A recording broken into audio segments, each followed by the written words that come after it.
सरदार पटेल के बारे में आजकल जब लोग बोलते हैं तो एक अजीब सा भाव बहुत प्रचलित हो गया है कि जब तक हम महात्मा गांधी और नेहरू जी की 4 बुराइयां ना कर दे, लोग बहुत सोचते हैं कि पटेल की तारीफ हो नहीं पाई ठीक से। तो मैं उस तरह का आदमी नहीं हूं, मैं पहले स्पष्ट कर रहा हूं। आप अगर ये उम्मीद कर रहे हैं कि मैं गांधी जी को 4 लाइनें सुनाऊंगा और नेहरू जी के बारे में 4 गलत बातें बोलूंगा, मैं ऐसा नहीं करूंगा। मेरा मानना है कि एक बहुत बड़ी लड़ाई एक व्यक्ति नहीं लड़ता है, एक टीम लड़ती है। और टीम में हर व्यक्ति का अपना चरित्र होता है, अपना व्यक्तित्व होता है, अपनी भूमिका होती है। हम ये नहीं कह सकते कि एक ही व्यक्ति पर्याप्त था, बाकी सब यूं ही थे, ऐसा नहीं। सबकी अपनी अपनी महत्ता थी, अपनी भूमिका थी। एक बहुत बड़े रंगमंच पे हर व्यक्ति का अपना किरदार होता है और उस किरदार को करीने से निभाना, यही उसकी महानता होती है। मैं ये जरूर मानता हूं कि सरदार वल्लभ भाई पटेल जितने सम्मान के हकदार थे उतना हमारी पीढ़ियों ने उनको दिया नहीं। ये हमारी पीढ़ियों पर लानत की बात है, ये मैं जरूर मानता हूं और ये हमें सुधारना चाहिए। क्यों सुधारना चाहिए, मैं कुछ ऐसी बुनियादी बातें आपसे कहूंगा। मुझसे कोई पूछे कि सरदार पटेल को आप किस रूप में देखते हैं, तो कोई मुझसे पूछता है कि सरदार पटेल को लेकर आपके मन में क्या भाव सबसे पहले आता है। मेरे मन में एक ही भाव आता है कि नेतृत्व का जो गुण किसी व्यक्ति में सबसे बेहतर हो सकता है, सबसे बेहतर हो सकता है, उसकी साक्षात मूर्ति देखनी है तो मैं सरदार पटेल को याद करूंगा। अगर मुझे किसी एक व्यक्ति का नाम बोलना हो तो सरदार पटेल का नाम बोलना चाहूँगा। क्यों बोलना चाहूँगा, उसकी वजह अलग हैं। शायद वो वजहें थोड़ी सी इतिहास में आपको अलग लगें और मैं आपको 2-3 वजहें बता के बात समाप्त करूँगा। बीच में भगवान राम का जिक्र भी लाऊंगा ताकि थोड़ा सा पर्सपेक्टिव और सही तरीके से हम समझ सकें। भगवान राम के बहुत सारे रूप हैं। वाल्मीकि के रामायण में अलग रूप है, भवभूति के उत्तर रामचरित में अलग रूप है। उसके बाद गोस्वामी तुलसीदास ने जब लिखा रामचरितमानस, उसमें काफ़ी नया रूप वो लेके आए।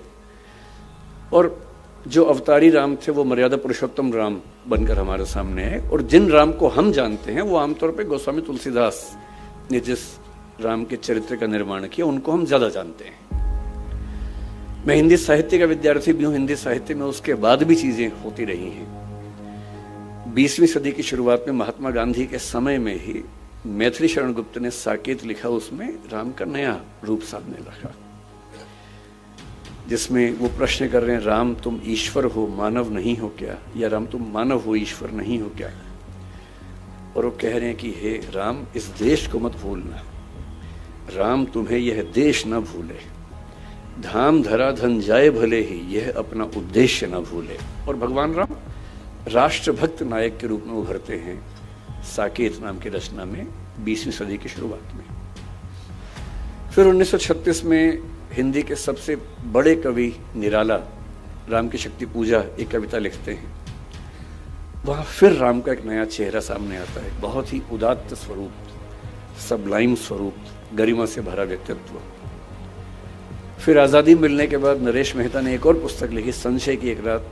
वो राम के एक और रूप को सामने लेके आता है, जिसमें राम को दुविधा है और एक बड़े व्यक्ति को दुविधा होनी चाहिए।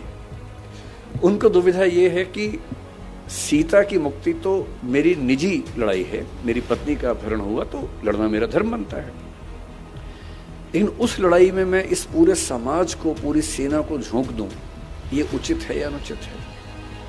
और रात भर वो इस दुविधा में रहते हैं और उसके बाद उनको इस प्रश्न का सही उत्तर मिलता है। उसी बिंदु पर संशय की एक रात पूरी कविता समाप्त होती है। तो मुझे जो पूरी भारतीय परंपरा में एक सबसे महान आदर्श नजर आता है अलग अलग रूपों में, वो भगवान राम का है।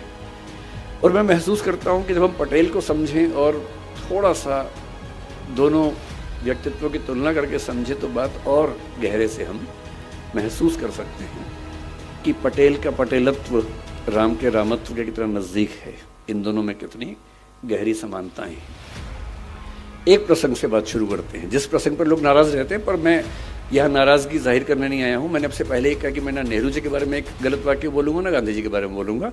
और पटेल जी को महान होने के लिए इसकी जरूरत नहीं है कि हम किसी को नीचा करके दिखाएं, वो वैसे ही बहुत बड़े हैं, किसी को मैं छोटा क्यों करूं उसके लिए, है ना। भगवान राम का प्रसंग ये है कि वो भी युवा होने के कगार पर हैं और उनके पिता राजा दशरथ कह रहे हैं कि बेटा मेरी इच्छा है कि अब तुम राजा बनो। राम खुद नहीं कह रहे हैं, दशरथ कह रहे हैं। राम तो यहां तक कह रहे हैं कि पिताजी ये उचित बात नहीं है, हम 4 भाई हैं, कहने कहने का उम्र का अंतर है, एक ही दिन तो पैदा हुए थे, आधे 1 घंटे के अंतर को बड़ा भाई छोटा भाई क्या होता है, सब साथ साथ पैदा हुए थे। अब जन्म में एक संग सब भाई, भोजन शयन केली करिकाई, वो पूरा चौपाई कहते तुलसीदास जी। बिमल बंस यह अनुचित एकू, बंधु बिहाई बड़े ही अभिषेकू। इतने महान वंश में ये उचित बात नहीं है कि अभिषेक सिर्फ मेरा हो रहा है। क्यों भाई, बड़प्पन यही तो है कि जब सत्ता चरणों में रखी हो तब कोई कहे कि मुझे क्यों, मैं क्यों राजा बनूं। और पिता समझा रहे हैं कि बेटा तुम संयोग से सबसे बड़े तो हो ही भाई, आधे घंटे का भी अंतर है तो बड़े तो हो ही ना भाई। और तुम्हारा व्यक्तित्व भी ऐसा है कि मेरे पास हर जायज वजह है कि मैं तुमको राजा बनाऊं, तुम बस मना मत करना। तब राम कह रहे हैं ठीक है, आप कह रहे तो मैं आपकी बात कैसे टाल सकता हूं। राम के राज्याभिषेक की तैयारियां चल रही हैं और यदि हम राम को मनुष्य थोड़ा सा बना के देखें, केवल भगवान ना समझें, तो हम सोच सकते हैं कि उनको भी कुछ कुछ तो उत्सुकता हो ही रही होगी, अच्छा लग ही रहा होगा कि अब मैं राजकाज संभालूंगा। शायद सीता और राम के बीच में बातें भी होती होंगी, सीता कहती होंगी आप राजा बनेंगे, मुझे भूल तो नहीं जाएंगे। राम कहते होंगे कैसी बात करती हो, ऐसी बातें होती होंगी। चुहलबाजी तो पति पत्नी में होती है, होती होगी, उनमें भी खुशी का माहौल होगा। और अचानक एक प्रसंग घटता है, मंथरा कैकेयी को समझाती है कि क्या तुम जानती हो क्या होने वाला है। कैकेयी बहुत खुश है, कैकेयी कह रही कि हाँ मेरा बेटा राजा बन रहा है, राम राजा बन रहा है। क्योंकि उस समय तक कैकेयी को इस बात का इल्म तक नहीं है कि मेरा बेटा भरत और राम में क्या अंतर है, एक ही बात तो है। और तब मंथरा अपनी बुद्धि से कह रही है कौन रिप हो हम ही कहानी, चेरी छाड़ी नहीं हो रानी। कोई भी राजा बने मुझे क्या नुकसान है, मैं तो नौकरानी हूं, रानी थोड़ा ना बन जाऊंगी। और तुम्हें फर्क पड़ेगा, तुम्हारा बेटा राजा नहीं बन रहा है, कौशल्या का बेटा बन रहा है। और फिर जैसा होता है जिसको हम कहते हैं भड़काना, वो सब चीजें हुई। कैकेयी की बुद्धि फिर गई, ऐसा कह सकते हैं। उनको 2 वरदान याद आए अपने, उन्होंने अपने पति से वरदान मांग लिए। दशरथ धर्म संकट में है, एक तरफ बेटे का मोह, जिस बेटे के लिए वो जान दे सकते हैं, इतना प्रेम करते हैं उस बेटे से, उसको राजा बनाने वाले हैं। और दूसरी तरफ है रघुकुल के ही, रघुकुल रीत सदा चली आई, प्राण जाए पर वचन ना जाए। वचन भी नहीं जाना चाहिए, खुद ही वचन दिया था कि तुमने मेरी रक्षा की है तो मैं तुम्हें 2 वचन देता हूं। अब रघुकुल का राजा अपना वचन तोड़ दे तो ये उसके कैरेक्टर के खिलाफ है, चरित्र के खिलाफ है। बेटे को कहा है कि तुम राजा बनोगे, उससे कैसे पीछे हटे। और दशरथ इतने दुख में हैं, अंत में अपने बेटे से कहते हैं कि ऐसा हुआ। मैं सोचता हूं, कल्पना करता हूं, अगर राम कह देते, क्योंकि राम अकेले बेटे तो है नहीं इस दुनिया में, इसी दुनिया में शाहजहां का बेटा औरंगजेब भी था, इसी दुनिया में बिंबिसार का बेटा अजातशत्रु भी था, और इन दोनों बेटों ने अपने बाप को मरवा दिया था। बेटे तो ऐसे भी होते हैं। दिल्ली में 10 दिन पहले की घटना हम सबने देखी है कि जब कोई बच्चा अपने माँ बाप बहन की हत्या कर देता है। ऐसे बच्चे आज ही थोड़ा ना हो रहे हैं, हर दौर में हुए हैं। और मैं इमेजिन करता हूं कि अगर राम कहते कि पिताजी पूरे सम्मान के साथ मैं ये कहना चाहता हूं कि मैं आपकी ये बात नहीं मानूंगा, प्रजा तय करेगी, तो अयोध्या की प्रजा क्या तय करती उस समय? क्या अयोध्या की प्रजा राम को जाने देती? नहीं जाने देती। कुछ ऐसा होता जो सारी की सारी पौराणिक परंपरा को बदल चुका होता। पर राम को पता था कि मेरा असली उद्देश्य क्या है, सत्ता या अपने पिता का सम्मान, अपनी वंश परंपरा का सम्मान। और अपने पिता, अपनी वंश परंपरा के सम्मान के सामने सत्ता क्या चीज है, दो कौड़ी की चीज है। और पिता शर्मिंदा हैं और वो कह रहे हैं कि पिताजी आप चिंता मत कीजिए, मैं वन में जाऊंगा 14 साल के लिए, आप इतना भी तनाव मत लीजिए। फिर उनकी पत्नी ने कहा कि मैं भी जाऊंगी, लक्ष्मण ने कहा मैं भी जाऊंगा। कितना बड़प्पन है। अब यहां से दृश्य को काट दीजिए और आ जाइए 1946 में। 1940 के बाद कांग्रेस पार्टी में अध्यक्ष का चुनाव नहीं हुआ है, क्योंकि 1942 का भारत छोड़ो आंदोलन हुआ, फिर विश्व युद्ध चल रहा था 1919 से 39 से 45 तक। विश्व युद्ध के दौरान कांग्रेस का इलेक्शन कैसे हो। 1946 का समय आ गया है, अप्रैल का महीना है। विश्व युद्ध के बाद परिस्थितियां स्पष्ट हैं कि अंग्रेज भारत छोड़ने की तैयारी कर रहे हैं, छोड़ेंगे ही छोड़ेंगे। 1946 का चुनाव हो चुका है, चुनाव में कांग्रेस भारी बहुमत से जीत चुकी है। सबको पता है कि कांग्रेस का जो अध्यक्ष होगा, प्रधानमंत्री बनने का न्योता उसी को मिलेगा अंतरिम सरकार में। अभी भारत आजाद नहीं हुआ है, आजादी 1947 में मिलनी है, मैं 46 की बात कर रहा हूं, एक साल पहले की बात कर रहा हूं। सबको पता है कि जो कांग्रेस का अध्यक्ष है उसी को भारत का अंतरिम प्रधानमंत्री नियुक्त किया जाएगा, ये सब जानते हैं। मौलाना अबुल कलाम आजाद 6 साल से कांग्रेस के अध्यक्ष हैं। स्वाभाविक सी बात है उनके मन में होगा कि इलेक्शन ना ही हो, मैं ही चलता चलूं।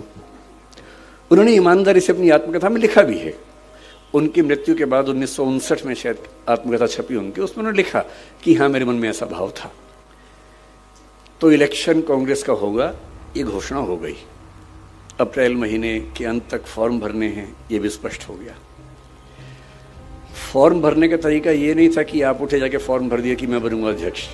उस समय का नियम था कि कांग्रेस की 15 जो प्रांत स्तरीय समितियां हैं, जिसको पीसीसी बोलते थे, प्रदेश कांग्रेस समिति, प्रदेश कार्य समिति, कांग्रेस समिति, वो नॉमिनेशन भेजेंगे कि हमारी ओर से इसको अध्यक्ष पद का उम्मीदवार माना जाना चाहिए। ये नियम था। 15 प्रदेश समितियों में से 12 ने सरदार वल्लभ भाई पटेल का नाम भेजा कि इनको अध्यक्ष बनाया जाए। बाकी 3 ने किसी का नाम नहीं भेजा, एब्सटेन किया कि हम किसी का नाम नहीं भेजेंगे। यानी कुल मिला के एक ही नाम आया, कोई दूसरा नाम ही नहीं आया। अब मामला फंस गया। 29 अप्रैल की डेट सामने आ रही थी, दूसरा कोई नाम ही नहीं आ रहा था। फिर कहते हैं कि कुछ लोगों ने कोशिश की कि नेहरू जी का नाम भी उसमें आना चाहिए। कृपलानी जी इसमें मुख्य भूमिका में थे। उन्होंने दिल्ली की जो कांग्रेस कार्य समिति है, कांग्रेस वर्किंग कमेटी है, CWC, उसके कुछ मेंबर्स के माध्यम से उनका नॉमिनेशन करवाया, जो कि जहाँ तक मेरी जानकारी है, मैं इतिहास का बहुत गंभीर शोधार्थी नहीं हूँ, पर जितना मैंने पढ़ा है उस समय के नियमों के तहत शायद वो संभव नहीं था, तो नियम थोड़े लचीले किए गए उसके लिए। उनका नॉमिनेशन हुआ। अब इलेक्शन होने वाला है। पूरी कांग्रेस की सारी समितियां पटेल के नाम पर एकमत हैं और यह तय है कि जो अध्यक्ष बना वो कुछ महीने बाद भारत का प्रधानमंत्री होने वाला है। और तब पटेल महात्मा गांधी के पास पहुंचे। उन्होंने कहा कि बापू ऐसे ऐसे स्थिति है, आप क्या कहते हैं। क्या क्या सोचा होगा मुझे नहीं पता, पर मुझे महात्मा गांधी की नीयत पर शक नहीं होता है। महात्मा गांधी ने कहा कि तुम इलेक्शन मत लड़ो। मैं फिर सोचता हूं कि अगर बापू राम ना होते, मतलब पटेल राम ना होते और कहते कि बापू इलेक्शन तो मैं लड़ूंगा, और देख लेते हैं क्या होता है, ऐसा भी क्या है। मेरा मानना है कि उस समय कांग्रेस में कोई माई का लाल उनको हरा नहीं सकता था। कोई माई का लाल उनको हरा दे इलेक्शन में, यह संभव नहीं था। और ये 1946 के बाद नहीं है, 1950 में उनकी मृत्यु हुई आज ही के दिन। उसके 2 महीने पहले कांग्रेस के अध्यक्ष का चुनाव हुआ, उसमें भी वही अध्यक्ष बना जिसको पटेल चाहते थे। पुरुषोत्तम दास टंडन, न कि कृपलानी साहब। वो इलेक्शन बहुत रोचक था। नेहरू जी प्रधानमंत्री थे, पटेल प्रधानमंत्री और होम मिनिस्टर थे, और 1950 में कांग्रेस का चुनाव दुनिया भर के मीडिया में चल रहा था कि ये प्रधानमंत्री और उप प्रधानमंत्री के बीच का झगड़ा है। ये इस वर्चस्व का झगड़ा है कि कांग्रेस पार्टी में किसकी चलती है, किसको लोग ज्यादा सम्मान देते हैं, किसको लोग ज्यादा मानते हैं।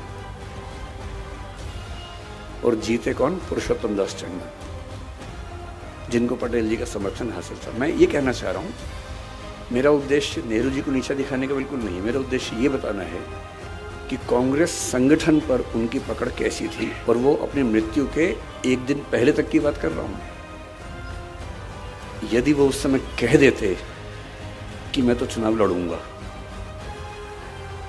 मेरे शब्दों पर गौर मत कीजिएगा, शब्द कड़वे लग सकते हैं, लेकिन उस समय इस देश के किसी नेता में इतनी हिम्मत नहीं थी कि उनको रोक पाता। पर बापू ने कहा कि मत लड़ो। उन्होंने एक सेकंड भी नहीं लगाया और पीछे हट गए।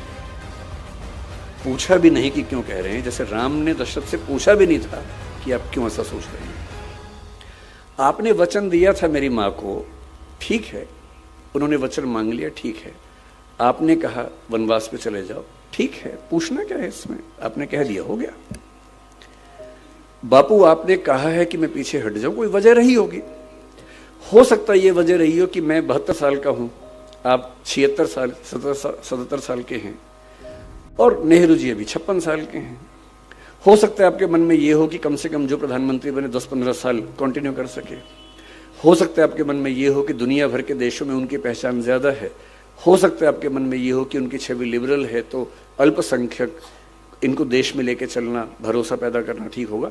जो भी वजह रही हो, मुझे स्वीकार न करने की जो भी वजह रही हो, पर मैं तो टीम प्लेयर हूं, और टीम के कैप्टन ने अगर कह दिया है कि बैटिंग पे नहीं जाना है तो नहीं जाना है, सिंपल सी बात है।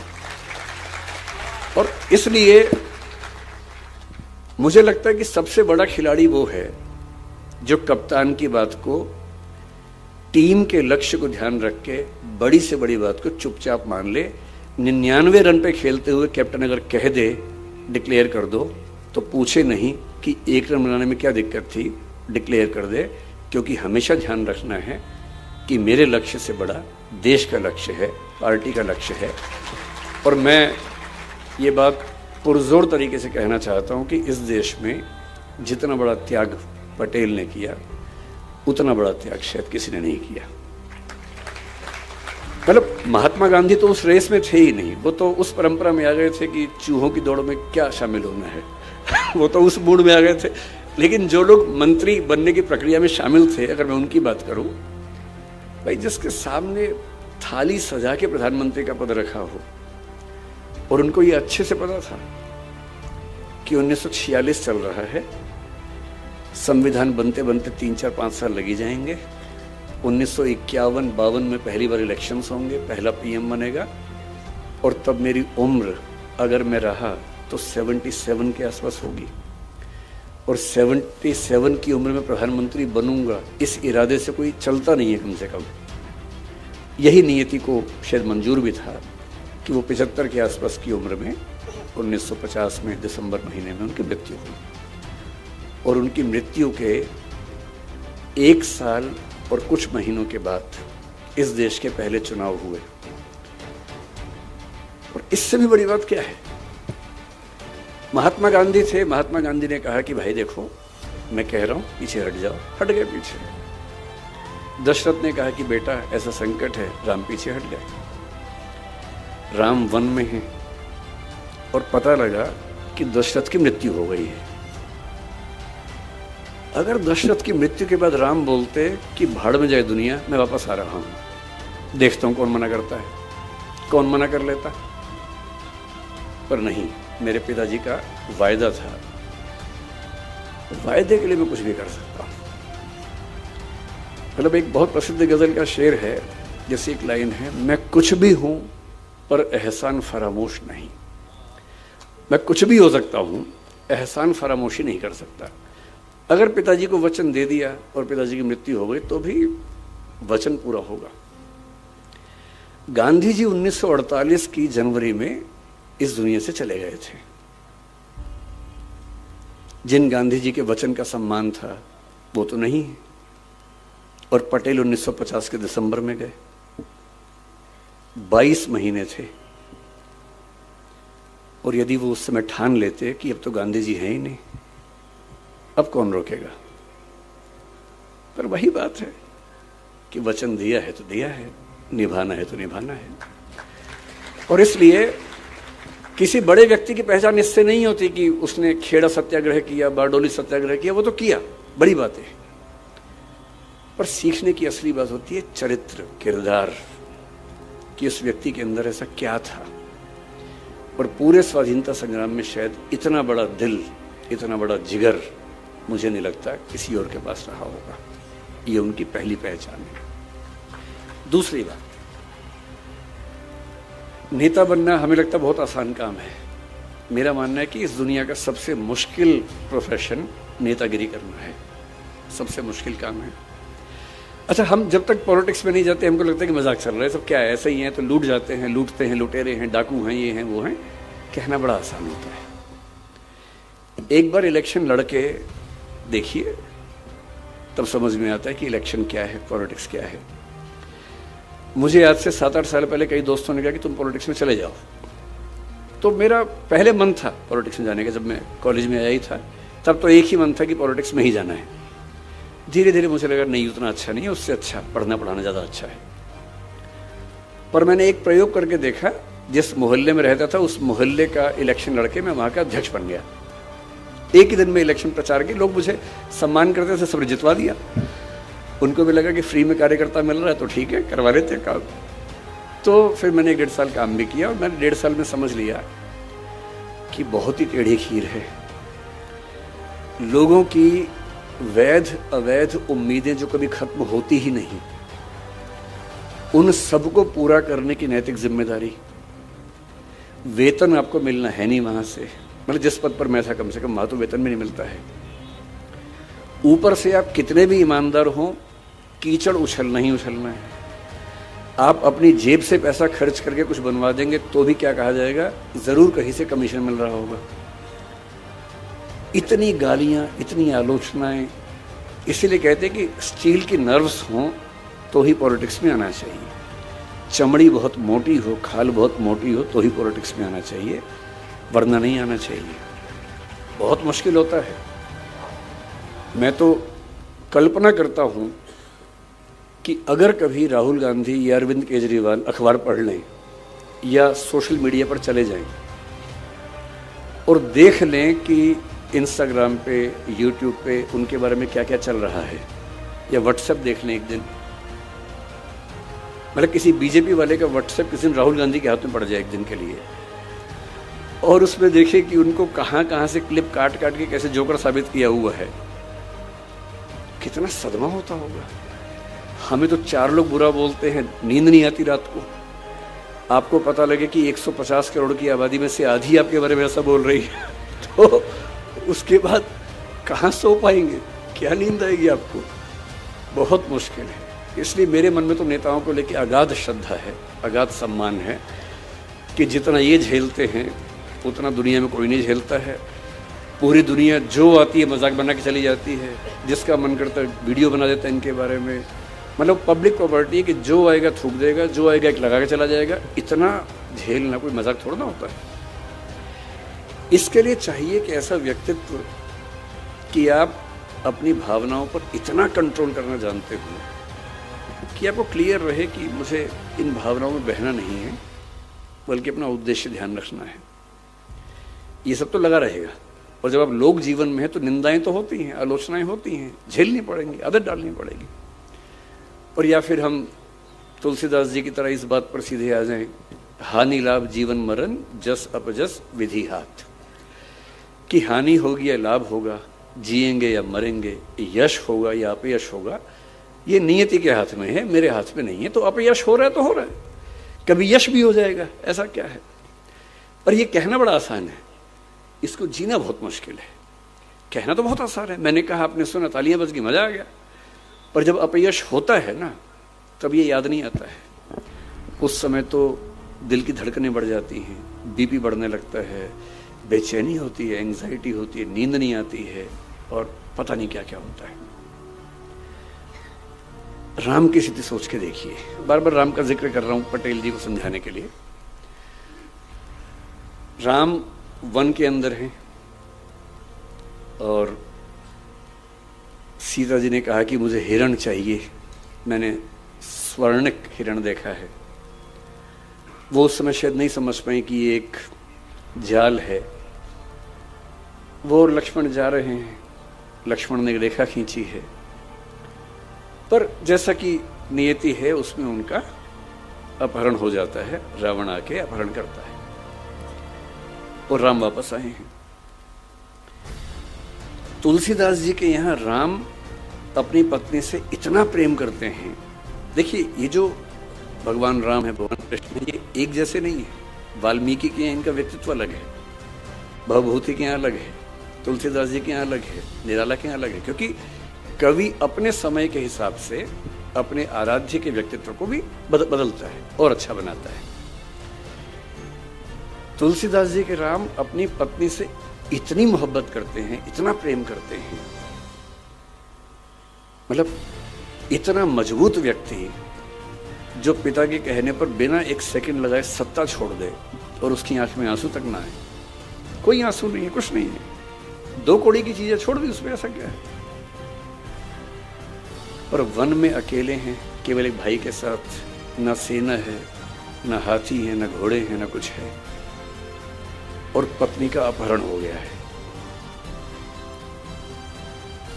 अभी राम को ये पता भी नहीं कि क्या हुआ है, वो तो देख रहे हैं कि सीता मिल नहीं रही है। इतना भावुक आपने राम को शायद न देखा हो। बांग्ला भाषा में एक रामायण है, कृतिवास रामायण, उसमें राम बहुत भावुक है, आंसू के साथ रोते हैं उसमें, वो कई बार रोए हैं। पर हिंदी के समाज में जो राम है उनकी छवि रोने वाली नहीं है, उसमें वो रोते नहीं है, मजबूत रहते हैं। लेकिन रामचरितमानस में भी एक बार उनकी आंखें भर आई हैं इस मौके पर।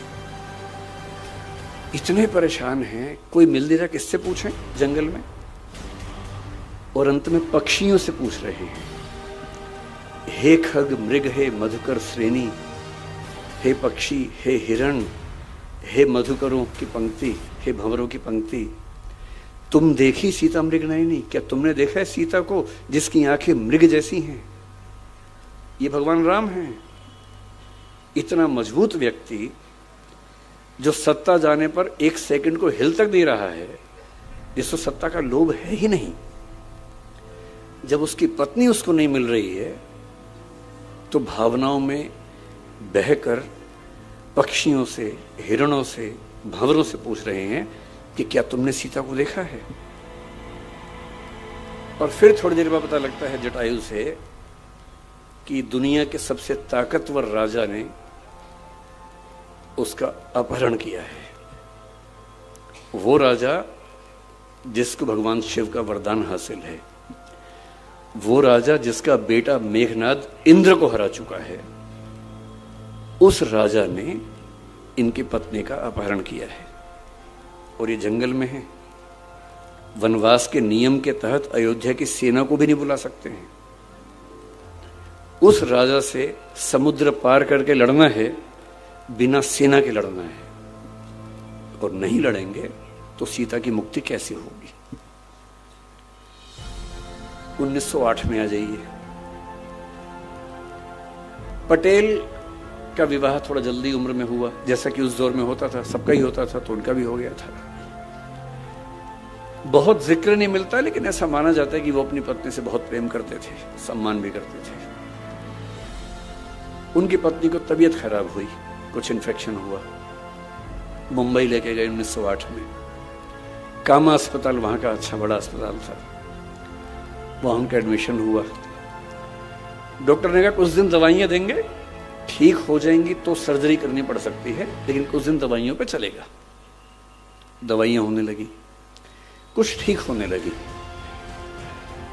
इतने में आनंद से एक जानकारी आई कि उनका एक परिचित उसके ऊपर सरकार ने हत्या का मुकदमा लगा दिया है।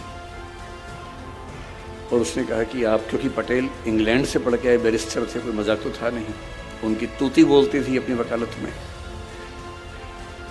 मित्र ने कहा कि आप आएंगे तो बच पाऊंगा, वरना तो इस सरकार का इरादा कुछ सही लग नहीं रहा है। तो पत्नी को ठीक स्थिति में देखकर ये कहे कि मैं 2-4 दिन में छुड़ा के आता हूं।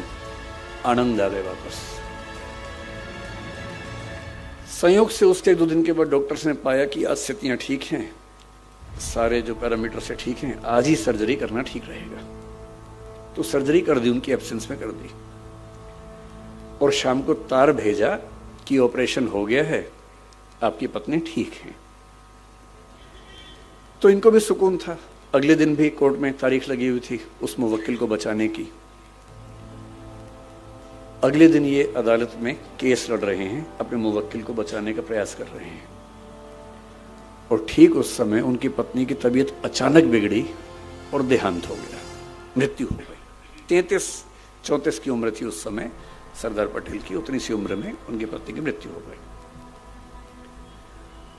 वहां से तार हुआ, तार पहुंचा और ये अदालत में केस लड़ ही रहे हैं। और एक परिचित ने आके उनके हाथ में तार थमा दिया। और उस समय वो अपने दोस्त को बचाने के लिए दूसरे पक्ष के गवाह का क्रॉस एग्जामिनेशन कर रहे हैं।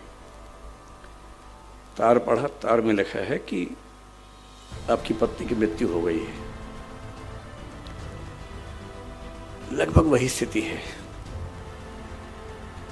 ऐसे में कौन काम करना चाहेगा? कोई भी ये चाहेगा कि फिलहाल मैं यहां से जाऊं, दुख अपना कम करूं, परिवार के साथ बैठूं। और उनके दिल में एक ही बात आ रही है कि मेरा निजी दुख तो अपनी जगह है, लेकिन अगर मैं इस बिंदु पे हट गया तो वो तो चली गई, ऐसा ना हो कि ये भी चला जाए। और 1-2 मिनट का अंतराल, मन ही मन में अपने आप से बातचीत, तार को मोड़ के जेब में रखा, जिरह की, दोस्त को बचाया। और कार्यवाही खत्म होने के बाद दोस्त ने पूछा क्या तार आया था। और तब पहली बार किसी को पता लगा कि इतनी बड़ी बात हो गई है। यूं मुझे लगता है कि पत्नी की मृत्यु पर इतना कोई कैसे निष्ठुर हो सकता है, लेकिन जब बड़ा उद्देश्य सामने हो तो हमें शायद ये हक भी नहीं होता कि हम निजी दुखों को किसी दूसरे के भावी संकट की तुलना में तरजीह दें, ज़्यादा महत्व दें। जिसमें अपनी भावनाओं पर इतना नियंत्रण करने की सामर्थ्य होती है, सच्चा नेता वही होता है। ये हर किसी के बस की बात नहीं है, बहुत ताकत चाहिए ऐसा होने के लिए। अब ऐसे व्यक्तित्व से जुड़ा व्यक्ति जब स्वाधीनता संग्राम में उतरेगा तो सीधी सी बात है, वो छोटे कद का तो नहीं होगा। जो इंग्लैंड से पढ़ के आया हो, जिसको सिगार पीना भी आता हो, और जिसको शाम के समय अंग्रेज़ों की संगत में होकर कोट पैंट पहन के सिगार पीने और अंग्रेज़ी बोलने का लहजा भी आता हो, और उसी को अगली सुबह बारडोली के किसानों के साथ आप बैठे हुए देखें, बैलगाड़ी में धोती पहने हुए, एकदम गांव के आदमी की तरह, तो आपको समझ में आता है कि एक व्यक्ति के कितने रूप, कितने चेहरे हो सकते हैं। जो सिगरेट पीने का आदी हो किंतु जेल में जाए और जेल का जेलर, अंग्रेज जेलर कहे कि मैं आपके लिए सिगरेट की व्यवस्था कर दूंगा, और वो कहे आपसे सिगरेट लेने से बेहतर है आज के बाद ना ही पीऊं और जिंदगी भर ना पिए उसके बाद। मतलब वो बड़ी बातें तो दुनिया जानती है, लेकिन जो बातें किसी के किरदार को बनाती हैं, असली बातें तो वो हैं। और 1947 में वो घड़ी आती है जो भारत के आज तक के इतिहास का सबसे मुश्किल समय है। 1947 में हम आज़ाद हुए, वो तो ठीक है आज़ाद हुए, पर आज़ाद होना घटना नहीं है, एक प्रक्रिया है, एक प्रोसेस है, लंबा प्रोसेस है जो कई साल चलता है। और वो कई साल यूं ही नहीं निकलते हैं, उसको निकालने के लिए बहुत लोगों को बहुत कुर्बानियां देनी पड़ती हैं। अंग्रेज 1942-43 से ही भड़काने में लगे हैं कि रियासतों के राजाओं की मर्जी है कि भारत का हिस्सा बनना चाहें, पाकिस्तान का हिस्सा बनना चाहें या आज़ाद रहना चाहें। और जो भारत आज आप देख रहे हैं वो भारत ऐसा नहीं था। ये सूरत भी आज़ाद ना होता अगर पटेल ना होते तो। ये सूरत, इसी सूरत की बात कर रहा हूँ। मुझे नहीं पता कि ये जगह सूरत ज़िले में आती है नहीं, पर मैं सूरत की बात कर रहा हूँ। उस समय के भारत में अंग्रेज़ों का भारत तो एक हिस्सा था, 50 से 60% समझ लीजिए, जिसको आज हम भारत कहते हैं। उसका मुश्किल से 55 से 60% हिस्सा अंग्रेज़ों के हाथ में था। 40% हिस्सा ऐसा था जो रियासतों के पास था, राजाओं के पास था। उन राजाओं को अंग्रेज़ों ने गारंटी दी हुई थी कि अगर तुम पर किसी ने हमला किया या अंदर से विद्रोह हुआ तो हम बचाएंगे तुम्हें। इसे बोलते प्रोटेक्टरेट, कि तुम हमारे प्रोटेक्टरेट हो, हम तुम्हें बचाएंगे, लेकिन राजा तुम रहोगे, सुरक्षा हम देंगे, इसके बदले हमें इतना पैसा देते रहो तो हम तुम परेशान नहीं करेंगे। और अब अंग्रेज कह रहे हैं कि हम तो छोड़ देंगे, रियासतों का रियासतें खुद जाने। फिर कुछ इलाके फ्रांस के हाथ में थे, पौंडीचेरी जिसको हम कहते हैं आजकल, माहे है, कराईकल है, यनम है, चंद्रनगर जो पश्चिम बंगाल का हिस्सा है, ये सब फ्रांस के हाथ में था। पुर्तगाल के इलाके थे, आपका पड़ोस का इलाका दमन, दीव, दादरा नगर हवेली, गोवा, ये सब पुर्तगाल के पास थे। ये कैसे मिलेंगे भारत को? और रियासतों में से कई रियासतें मन बना चुकी हैं कि हम तो भारत का हिस्सा नहीं बनेंगे भाई। कुछ भारत के भूगोल में होके कह रहे कि पाकिस्तान का हिस्सा बनेंगे। जूनागढ़ आपका पड़ोस का, हैदराबाद सबसे बड़ी रियासत, जिसके कुछ हिस्से आजकल तमिलनाडु में है, कुछ हिस्से तेलंगाना में है, कुछ हिस्से कर्नाटक में है, कुछ महाराष्ट्र में है। इतनी बड़ी रियासत थी, देश की सबसे बड़ी रियासत। उसका निज़ाम कह रहा है कि हम तो आज़ाद रहेंगे क्योंकि पाकिस्तान ने उसे सपोर्ट किया कि हम साथ देंगे तुम्हारा। उधर कश्मीर, कश्मीर तो बॉर्डर पे है, फिर भी एक संभावना बनती थी कि पाकिस्तान का हिस्सा बनेगा, भारत का बनेगा। पर हैदराबाद कैसे सोच सकता था? 562 के आसपास रियासतें हैं। उधर केरल में त्रावणकोर की रियासत, कोचीन की रियासत, अलग अलग, वो आज़ाद होने के मूड में है क्योंकि अंग्रेज कह रहे हैं कि तुम्हारे पास न्यूक्लियर मटेरियल है तुम्हारी ज़मीन के नीचे, हम तुम्हें सपोर्ट करेंगे। उनको परमाणु बम बनाने हैं और वो जो उसका रॉ मटेरियल चाहिए वो त्रावणकोर के नीचे दबा हुआ है। इधर उदयपुर के राजा को शौक चढ़ गया कि हम तो अलग रहेंगे। जितने राजा उतने शौक। उन सबको मनाना है। नेहरू जी और पटेल जी की तुलना मैं करने से बचता हूं, लेकिन नेहरू जी के आदर्श बड़े सुंदर हैं, पर यथार्थ की जमीन पर कैसे मैनेज करना है उस मामले में पटेल का कोई मुकाबला नहीं था, कोई मुकाबला नहीं था। और महात्मा गांधी ने खुद कहा है कि यह काम इस देश में एक ही इंसान कर सकता था और वो थे सरदार वल्लभ भाई पटेल, कोई और कर नहीं सकता था। और इसलिए 1947 में एक मंत्रालय बनाया गया जिसको स्टेट, मतलब रियासती मंत्रालय हिंदी में बोल देते हैं। वो एक एडिशनल मिनिस्ट्री दी गई पटेल को, वीपी मेनन उससे सचिव बने, सेक्रेटरी बने। और इनका काम क्या था? भारत को एक करना है। जो 19वीं सेंचुरी में इटली में मैजनी, गैरिबाल्डी और कैवूर ने किया था, जो 19वीं सेंचुरी के अंतिम हिस्से में बिस्मार्क ने जर्मनी में किया, जर्मन भाषी लोगों को थोड़ा डेनमार्क से लिया, थोड़ा अलग से लिया, थोड़ा प्रशा से बात करके लिया और किसी तरह से जर्मनी को बना दिया जर्मनी। ठीक वैसा ही जो 1776 के आसपास जॉर्ज वॉशिंगटन ने अमेरिका के 13 राज्यों को मिलाकर अमेरिका बनाया था। और जब 1861 में अमेरिका के 7 राज्यों ने छोड़ के नया देश बना लिया और अब्राहम लिंकन ने युद्ध लड़के उन 7 राज्यों को वापस अमेरिका का हिस्सा बना के अमेरिका को एक रखने की हिम्मत दिखाई थी। अब भारत के सामने कुछ कुछ वैसी ही ऐतिहासिक चुनौती थी कि ये देश एक बन पाएगा या नहीं बन पाएगा। मैं कल्पना करता हूं कि अगर पटेल ना होते उस समय और मुझे दिल्ली से यहाँ आना होता तो वीज़ा लेके आना पड़ता, सूरत का वीज़ा। और यदि कार से आता तो बीच में 5 वीज़ा और लगवाने पड़ते। भोपाल का अलग वीज़ा लगता, सूरत का अलग वीज़ा लगता, हैदराबाद जाऊं तो वहां का वीज़ा अलग। इन सब देशों के पास अपनी अपनी सेनाएं होती, पुलिस नहीं, सेनाएं, सबकी अपनी अपनी करेंसी होती। और युद्ध भारत पाकिस्तान में नहीं होता, भारत और भोपाल में हो रहा होता। भारत और हैदराबाद में युद्ध हो गया और सूरत भारत के साथ है, ऐसी खबरें सुन रहे होते हम लोग। मेरे पास भारत का पासपोर्ट होता, आपके पास सूरत का पासपोर्ट होता। अगर वो नौबत नहीं आई है और आप कश्मीर से कन्याकुमारी बेधड़क घूम सकते हैं, तो इसके लिए जो प्रैक्टिकल विजडम थी ना कि कैसे मनाना है,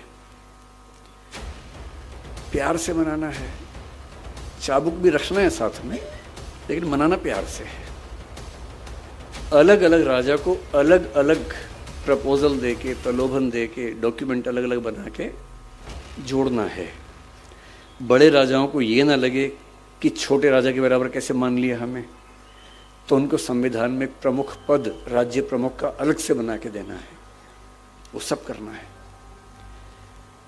और 562 में से 559 में केवल बातचीत से कोई समाधान कर ले, इसको 99.9% रिजल्ट कहते हैं। 562 में 559 को बिना एक भी लाठी मारे समझा देना कि भारत का हिस्सा बन जाओ, और बाकी 3 में से 2 को पता भी ना चले क्या हुआ। जूनागढ़ और हैदराबाद आज तक परेशान हैं। हैदराबाद में क्या हुआ, 1 साल के स्टैंड स्टिल एग्रीमेंट के बाद जब पटेल समझ गए कि मामला नहीं सुलझेगा, कहते हैं कि नेहरू जी की भी सहमति लिए बिना, आमतौर पर उनमें सहमति रहती थी हर मामले में, इस मामले में कहते हैं कि थोड़ी तकरार हुई। तकरारें होती थी, होनी भी चाहिए भाई। 2 लोग एकदम एक से सोचेंगे तो फिर 2 क्यों हैं, एक ही काफी है। 2 पॉइंट ऑफ व्यू है तभी तो 2 लोग हैं। 2 लोग कमरे के अंदर झगड़ा करें, फिर एक बिंदु पर आए, बाहर निकल के वही काम करें। यही होता है इलेक्शन, और यही होती है मंत्रिमंडल की नीति। और सेना को घुसा दिया हैदराबाद के अंदर। 3 दिन का काम था, काम खत्म हुआ। और जब तक सिक्योरिटी काउंसिल में पहुंचे नवाब साहब, निजाम साहब, तो पटेल ने कहा नहीं नहीं, सेना नहीं गई थी, पुलिस गई थी, पुलिस एक्शन था भाई। और तब तक हैदराबाद भारत का हिस्सा हो चुका था कि जहां बातचीत से काम नहीं बनेगा वहां लाठी का इस्तेमाल भी करेंगे। लेकिन देश को एक करने का उद्देश्य छोटी मोटी नीतियों से कि हिंसा अहिंसा, इस सेकेंडरी बात है। पहली बात है कि देश एक है तो हम हैं, वरना तो सब बेमानी बातें हैं। जिस लक्षद्वीप में प्रधानमंत्री कुछ दिन पहले गए और जिसको लेके मालदीव्स बहुत परेशान हो गया, आपको आश्चर्य होगा कि वो आज भारत में क्यों है। इसकी अकेली वजह है कि सरदार पटेल को ध्यान आ गया कि पाकिस्तान की नीयत खराब हो सकती है। उस समय तो लक्षद्वीप, क्योंकि वहां ट्राइबल लोग रहते हैं, उनको न भारत पता था न पाकिस्तान पता था। बस ये था कि वो जिस लोकेशन पे है, उस लोकेशन पे अगर पाकिस्तान होता तो भारत के लिए खतरा हमेशा बन जाता। और उसके पास तर्क था कि भाई लक्षद्वीप के 90% से ऊपर लोग, बल्कि 99 के आसपास मुसलमान लोग हैं, तो हमारा होना चाहिए। सरदार पटेल ने भांप लिया कि इनके दिमाग में क्या चल रहा होगा। तुरंत नौसेना को आदेश दिया कि जाके कब्जा करो। सेना गई, तिरंगा झंडा गाड़ा और दूर देखा पाकिस्तान के जहाज आ रहे थे, पर तिरंगा देख के लौट गए। लक्षद्वीप भारत में सिर्फ इसलिए है कि सरदार पटेल को समय रहते ध्यान आ गया था और आदेश देके सेना को भेज दिया था।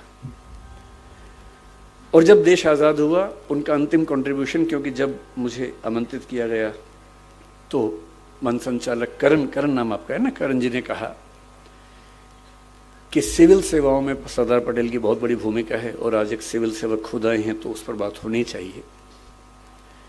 तो एक अंतिम जिक्र करके, मेरे ख्याल समय हो भी गया होगा ठीक ठाक, तो उसके बाद बात समाप्त करते हैं। उस समय एक सर्विस चलती थी ICS, आपके जो बड़े बूढ़े लोग हैं, माता पिता हैं, वो जानते होंगे, इंडियन सिविल सर्विस। अंग्रेज लोग चलाते थे, इंग्लैंड में एग्जाम होता था, ट्रेनिंग इंग्लैंड में, थोड़ी भारत में होती थी, कलकत्ता में फोर्ट विलियम कॉलेज में भी होती थी ट्रेनिंग, और वो लोग इस पूरे देश को चलाया करते थे।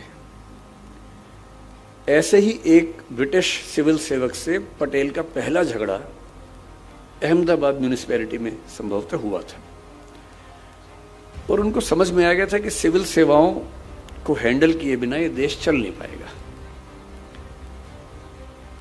नेहरू जी के मन में भी स्पष्ट था कि सिविल सेवक अंग्रेजों का वेतन लेते हैं और ये भारत के नहीं है।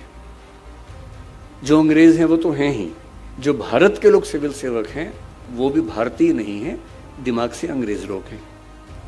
उनको देश से मतलब नहीं है, वो अंग्रेजों की तरफ से भारतीय स्वाधीनता संग्राम के खिलाफ खड़े हुए थे।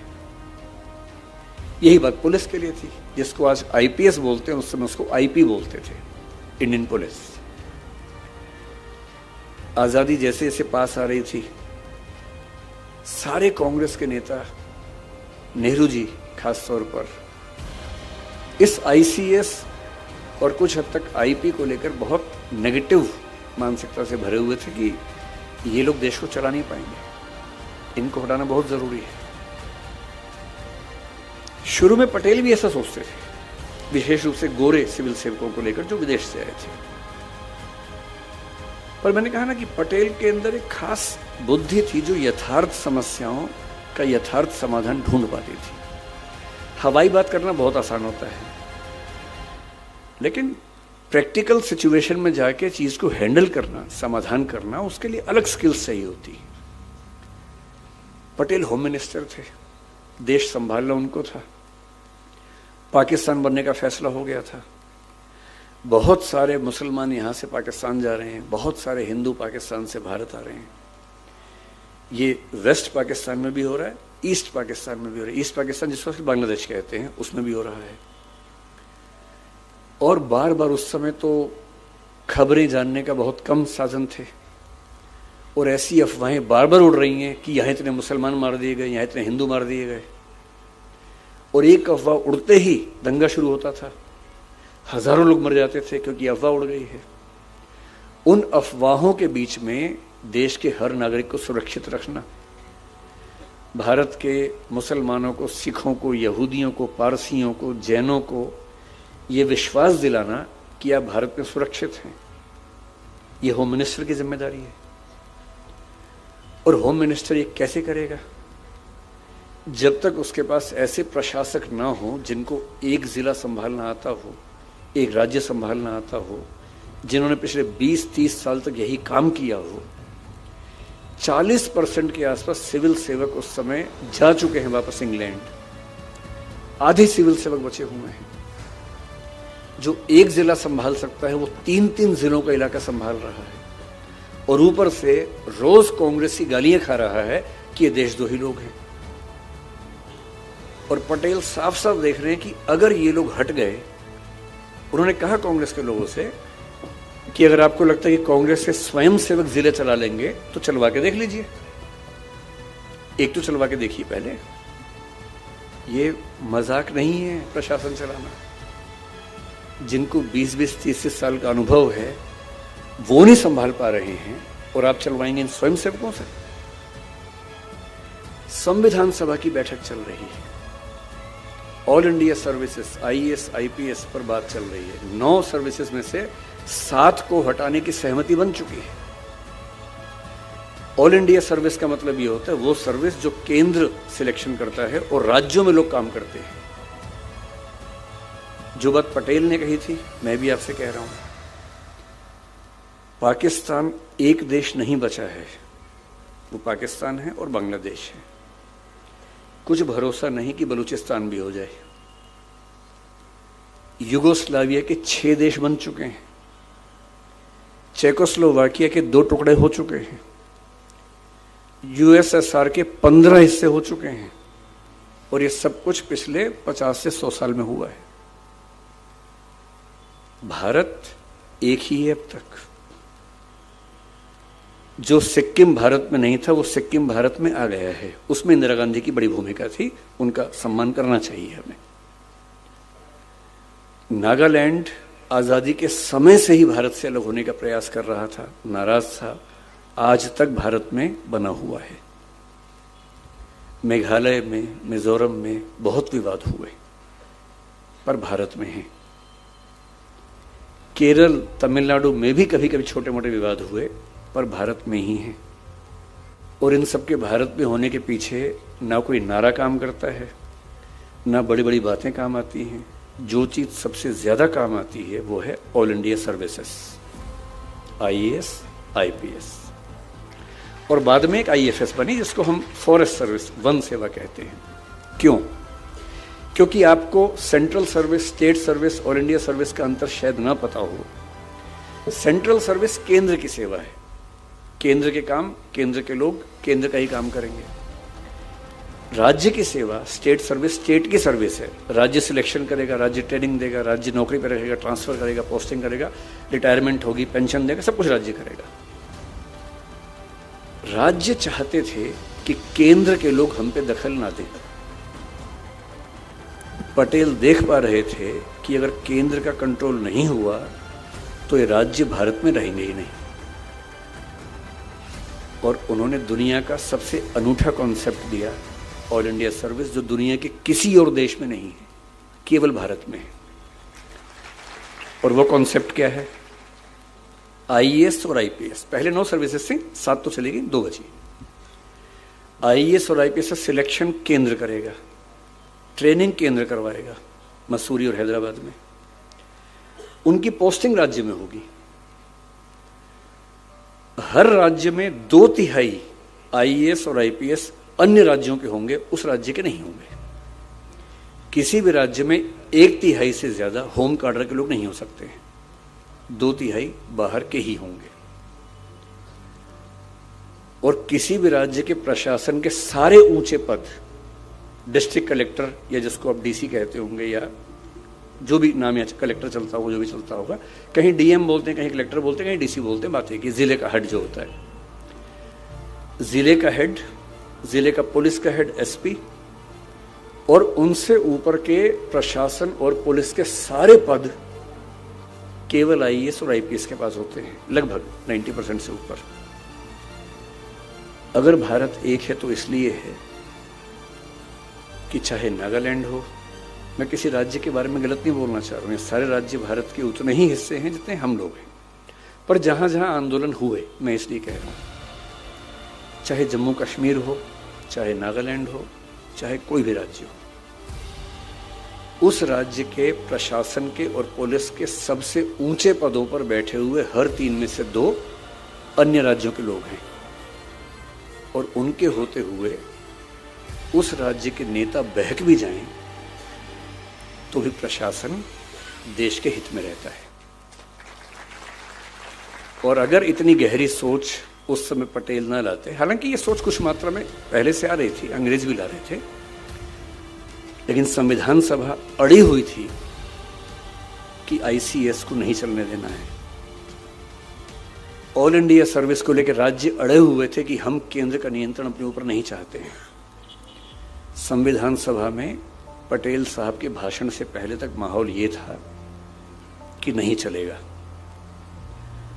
और अक्टूबर 1947 की मेरे ख्याल से बात है, नहीं 48 की शायद बात है, अगर आपने सरदार पटेल की वो स्पीच नहीं पढ़ी है तो संविधान सभा की बहसों में से ढूंढ के पढ़िए। उनकी स्पीच थी और उसके बाद इस संविधान का अनुच्छेद 312 और 314 संविधान सभा ने सर्वसम्मति से पास किए और पास कर दिए, तो आज तक हम हैं।